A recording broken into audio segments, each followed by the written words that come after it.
oh man, do I have something for you. That's right. Right here on Dr. Movie, where I watch movies so you don't have to. And you know what? I really like that one. Props to Dan Bone for that one. I watch movies so you don't have to.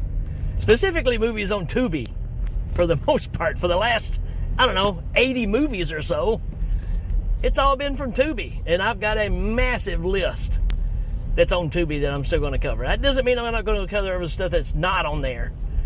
It's just kind of easy for me right now, so it kind of works out good. But man, talk about easy, or talk about not easy. We're going to talk about this movie, which I clicked on because of the artwork, right? It's if you remember a while back, I always talk about there's keywords and key things that make me automatically want to check something out. This movie is called Ninja Warriors from Beyond. Check, right? That's a big check already just because of the name. And then the artwork, you got a ninja on there. I'm kind of sold. I like my ninja flicks. Boy, yeah, this is a ninja flick and a whole lot more. From 1987, and I pretty much knew from the get-go when this started up and I saw who made the movie. And lo and behold, it's a Godfrey Ho movie. Now, Godfrey Ho is one of those guys that has, 500 names that he goes by when he makes his movies. If you want to call it making movies. That's the other question. In this movie, I believe his name is Tommy Chang. Not Tommy Chong. Not Tommy Chang. Tommy Chang. Chang. C-H-E-N-G. Why? I guess because maybe the the people that actually own this film couldn't come and sue him or put him in jail. I don't know. So let's read a little bit about this. By the way, I'm just going to say, it's also known as Ninja Death Squad, which you kind of have to say is a cooler name. But I'm going to tell you, neither name really works for this movie. There is no really Ninja Warriors from Beyond. There's no Ninja Death Squad. There's a ninja fighting, 5 or 6 other ninjas. That's kind of it. But this thing got a 4.9, almost got a 5 out of 10. I don't know what these people are smoking at IMDb, but I don't know that I can give it that kind of accolades. But let's read about this thing real quick. Let's see here. Get it to where I can read it all. All right, here we go. An organized game specializing in high-rank military assassinations bewilders the police. However, the headquarters are located in a special agent is sent to terminate all members of the gang. I don't remember that at all in this movie. Yeah. You want to talk about, you guys remember the old show Short Bus Cinema? This is a short bus film by every measure. Matter of fact, Johnny and, well, I totally lost it. Forgot where I was going. But we may have even talked about doing this one. I can't remember. But, yeah, I'm going to tell you the truth about this movie and the way this director works. If you want to call it works. Godfrey Ho is known for taking pieces of, 2, 3, 12 movies, splice them together, throw another element in there, and make it in a movie. So I kind of talked about this with the Hicksploitation stuff, right? Because I talked about Eat My Dust. I talked about Smokey Bites the Dust, which is literally a 2 or 3 Roger Corman productions edited together where they took all the car crashes and made a big spectacle, right? And this is kind of the same thing. Except they don't worry about it making any sense. Because this thing opens up, you got a guy, American guy's riding in a car with I don't know if she's a girlfriend, just a friend. And this is obviously I believe this movie is made in Cambodia, just saying. And holy smokes. I'm driving by, there's a brand new, this is going to throw you off.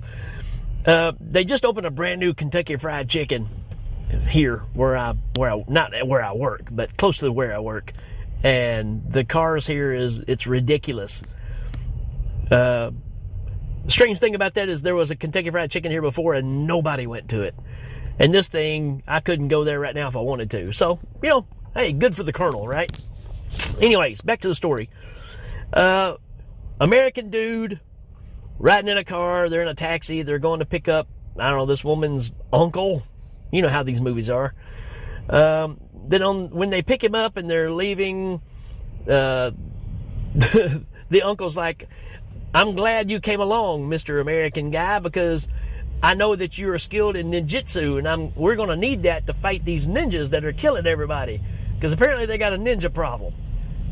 And as soon as that happens, the car starts acting up, or the driver says, hey, there's something wrong with my car, I need to check it, and he tries to pull out a gun and shoot the American guy. And when the American guy fights with him a little bit, the gun goes off and kills the uncle and the girlfriend in the back seat, and the car driver falls out of the car and instantly turns into a ninja. That's what we're working with here, folks. Now, our American dude jumps out, chases after him, and there's 6 or 7 ninjas. And then poof, he turns into a ninja. And I love the fact that you could be in your street clothes, you throw a smoke bomb, and not only do you have a change of costume into your ninja outfit, but all of your swords and everything are there too all of a sudden. That's what we're rolling with. So you get a big fight scene here, and then the movie cuts away and goes to this guy who knows that he's dealing with an evil crime boss. And I guess he's a police officer and he's trying to bust him for something. This is obviously a scene they threw in there to just try to make it all tie together. Maybe not. Maybe this is a scene from another movie that just happened to kind of work. But he does have a little interaction with a couple of ninjas. And then from here on, he's fighting this guy who has was it his brother, nephew? I don't know, lost in translation. Somebody close to him rapes this dude's wife, and he is going to get revenge on him. That's the whole backstory. And from here on, I kid you not, this is a Rambo ripoff. Because dude is in the woods, he's being chased by this army, he's making homemade booby traps come alive and stab people and rip people in half and set people on fire. He does the thing where he gets caught on fire and jumps off a cliff. He hides for a little bit and tries to recuperate and mend his wounds. Then comes back after the main boss. I mean, it's dead up Rambo. Everything about it. And the funny thing about it is, you only get these little interludes, like 3 minutes of the American guy being a ninja and fighting other ninjas for no reason. He's snooping around and trying to find out where the other ninjas. And the thing about it is he can be invisible. But what he hasn't figured out is how to make his gear bag invisible. So you literally have this backpack floating around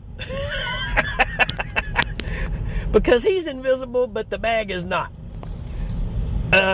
So, people are seeing this going on, and you see a lot of slapstick ninjas slapping themselves, shooting themselves, all these kind of things because he's invisible, right? Here's the thing. Really, in no way, form, or fashion does the ninja meet up with our Rambo guy. They're two totally different things, and you're literally watching 2 different movies here, just spliced together. And I think that's pretty normal, because I've actually seen some of these films before. Robo Vampire Killer, I think, is that way too. I think all these movies that, are just kind of spliced together from stuff that's left over.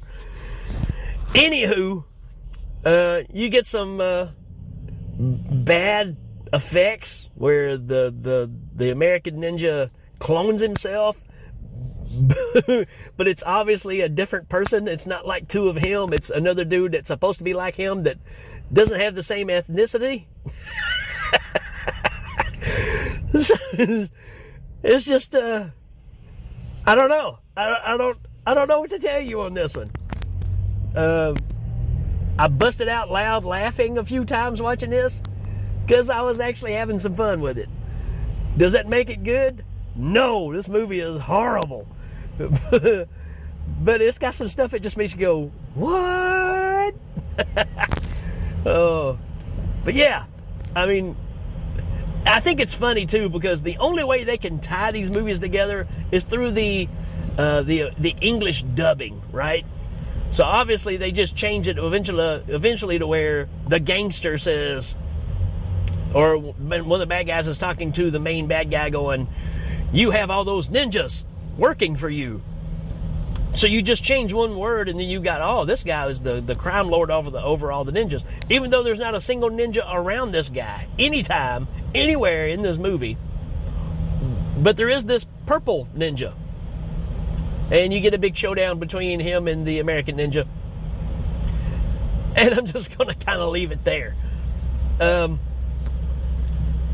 These movies are hard to kind of get into because they don't waste any time. The good thing and the bad thing is all the same in this movie, right? Because the good thing is they don't waste any time with introductions or backstory. The bad things about these movies is they don't spend any time with introductions or backstory. You need a little something, right? Because they throw 50 characters at you, and all of them are expendable. You think this guy's the boss, then he gets knocked off. You think this person's the hero, they get knocked off. I mean, it just kind of runs that way. That's the way these flicks are. And finally, you just kind of say, well, I guess this guy's the hero because he's the only one left alive. But there is no doubt whatsoever that this is a, like I said, Cambodian version of Rambo. So if that makes your ears kind of stand on end, then, you might want to check this out. The ninja stuff is quite hilarious. There's even one scene where he makes, I don't know if it's supposed to be a rope or a ninja phallus. I really don't know. I don't know what this is supposed to be that comes out of his arm. It's almost like a mummy wrapping that shoots out of the dude's arm and wraps around a ninja and pulls him closer so he can kill him. I don't know. But there's all these weird little gadget things, which is what does make these movies fun. You kind of have to sit through the ridiculous, boring, not needed dialogue and the backstory that really leads to nothing just to get to the 15-20 minutes of pretty fun, exciting, unusual ninja fights. And that's why, let's face it, that's why we watch these things, right? And it's kind of like nobody really watches a car race for the integrity of the car race. You're watching it to hope you see a 25 car pile up, right? That's kind of why you watch the thing. Let's just face it, right? And that's kind of the story with this movie. That's why you watch these things. Like I said, unless you just really love bad movies, I don't recommend this one for you. If you love bad movies, there's enough here for you to chuckle at and have some fun with. I can't give this a 3 out of 5, which is the close to the rating that they actually gave this on IMDb. I'm going to give this a 2 out of 5 because I don't really see myself revisiting this. And it doesn't have enough wow factor for me to even show clips to somebody else for. But at the same time, if you like these kind of flicks, it's kind of worth checking out. I just don't see it as a repeatable movie. That's kind of what I'm trying to say here. That's pretty much all I got for Ninja Warriors from Beyond from 1987, which I will tell you doesn't look anything like 1987. Now, the music in it, I was surprised by, right? I don't know if they just ripped that off too, but they had that Casio synthesizer going to town, buddy. And that's pretty much all I got on this one, folks. So check it out if you dare. Like I said, it's on Tubi. It's for free. So if you're laid up at home and nothing to do, and you like these kind of flicks, there you go. All right, folks, that's it for this one. We will check you later.